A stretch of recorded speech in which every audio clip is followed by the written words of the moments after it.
August 14th, midnight, 1986. Wind sailing and ocean breeze.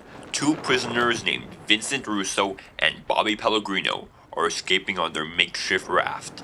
This is the Great Prison Escape from Johndam Penitentiary. Welcome to the Crimes on the Edge podcast, bringing you the most intriguing and mysterious true crime stories from the borders of the known and the unknown every week.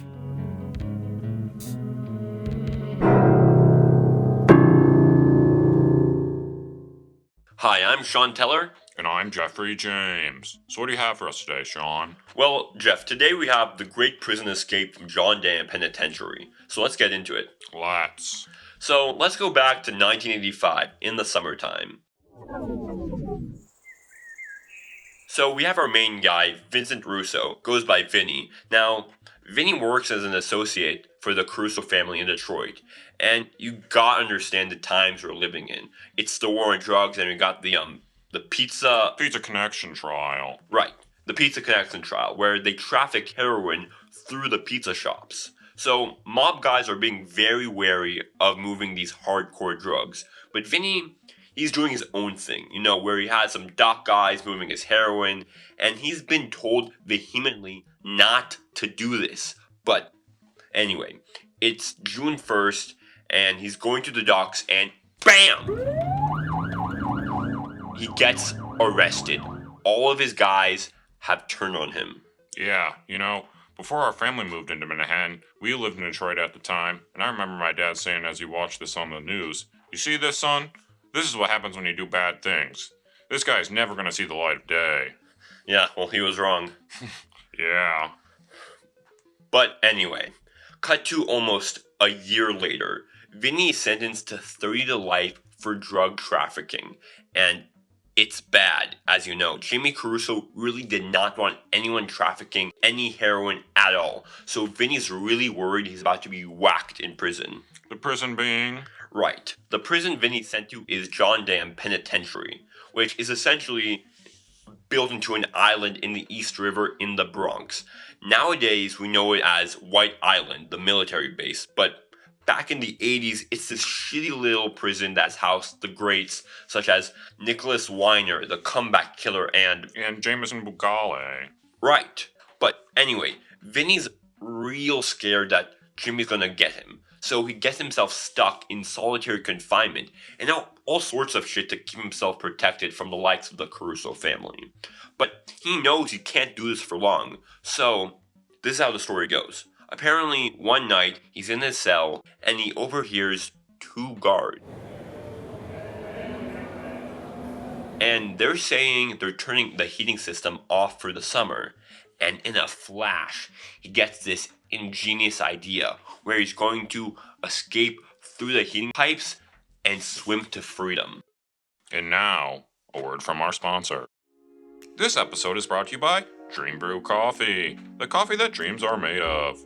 Are you tired of the same old morning routine? Wake up with Dream Brew's signature blend, crafted from the finest beans sourced from the misty mountains of Colombia. Visit dreambrewcoffee.com and use promo code CRIME20 to get 20% off your first order. And now, back to the show. So, Vinny goes to this guy in prison named Bobby Servino. And now, Bobby and Vinny know each other on the outside, because Bobby works for the Marino family, and the Marino family and the Caruso family have always had a volatile relationship. They've worked together and they've been enemies, but Bobby and Vinny have hated each other because rumor has it that Bobby and Vinny liked the same girl at some point, but Vinny got the girl and Bobby went to prison for assaulting some librarian and got like 15 years or something. But here, Vinny is willing to put all of this aside because he knows Bobby has worked a lot in construction, so he needs his help to get into the pipes. And Bobby's like, no, right? Yeah, Bobby's like, get the hell away from me. I don't want anything to do with you.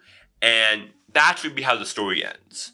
But Bobby, a week later, he gets a call from his wife. And she says that she's going to leave him in like a couple of weeks. So he's panicking because he knows he cannot let that happen. So he goes to Vinny in his cell and says, I'll do it. I'll help you escape. So that's how it all started? Exactly. So from there, they get these two other guys, Mickey Fike, and Mickey has his own really interesting story where he used to be in art school before he went to prison in Waterford for a string of robberies. Check out episode 48 for that. But they get this other guy as well, Bobby Pellegrino. Another Bobby? Yeah, there's two Bobbies in this story. He's Bobby Servino's cousin, and now Vinny does not want him, but Servino says he won't do it without him. So Vinny lets Pellegrino join, despite not wanting him to join, and they devise this plan where they would cut through the walls of their cells, and since the heating is off, they would be able to get into the pipes, which leads into the sewer on the shore, and they would use a raft they made to swim across from Johndam onto the mainland. But now you must be thinking, like, how do they do all these things? I am. Well, here is probably the best time to introduce Penny Brighton.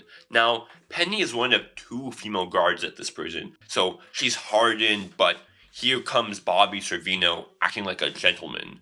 And despite her best interests, she actually falls for him. And she actually starts smuggling hacksaw blades for them to cut their cell's walls with. Because, Bobby is promising to her that when they get out, they'll run away together, Cute stuff. Yeah. So he cuts through the walls and into the pipes with the hacksaw blades. And through the pipes, he creates entrances from each of the guys' cell walls. And while this is happening, Mickey Fike is secretly converting his mattress into the raft by stealing tools from the prison workshop. Well, what's Vinny doing at this time? Well, you gotta remember that Vinny is trying to protect himself from Caruso, so he's actively putting himself in solitary confinement, and he stands to 2 weeks in confinement, and he would get out on August 20th. And so their plan would be that they leave on the night of the 20th. But two things hinder their plans. First, for some reason, they let Vinny out of confinement early, really early. And while he's in the shower one day, he gets stabbed by one of Caruso's guys.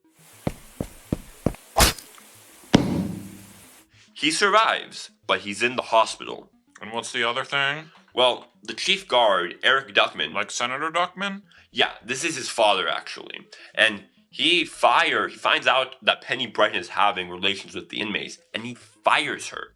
But he doesn't know who she's having relations with, because she is not telling.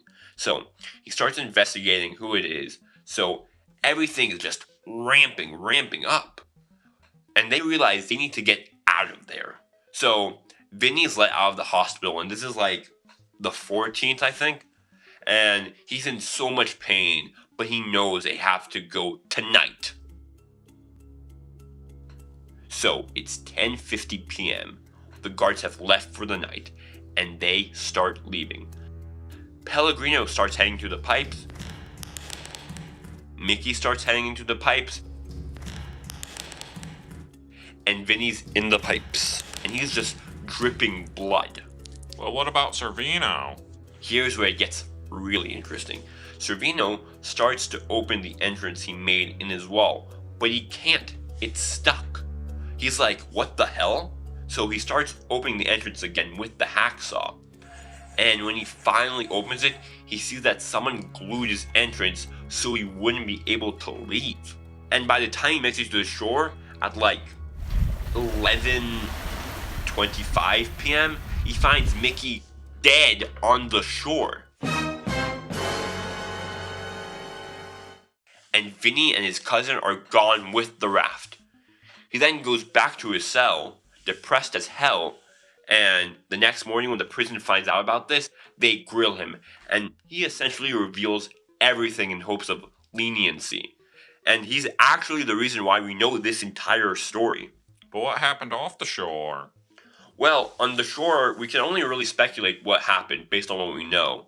What we do know, a current theory I hear is that Mickey went to the pipes earlier and glued Servino's entrance.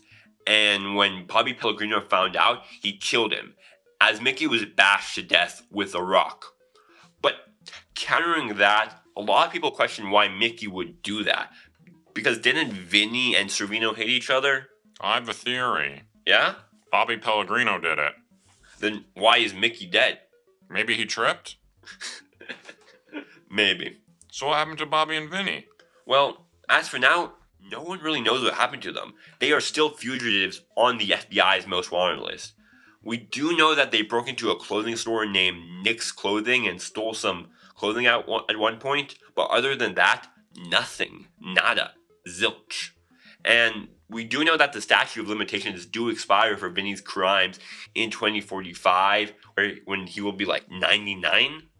And I can just imagine an old-ass Vinny walking into the FBI's office like, fuck you! Yeah. Well, this has been Crimes on the Edge. See you next week, where we'll talk about the murder of Edward Burbach.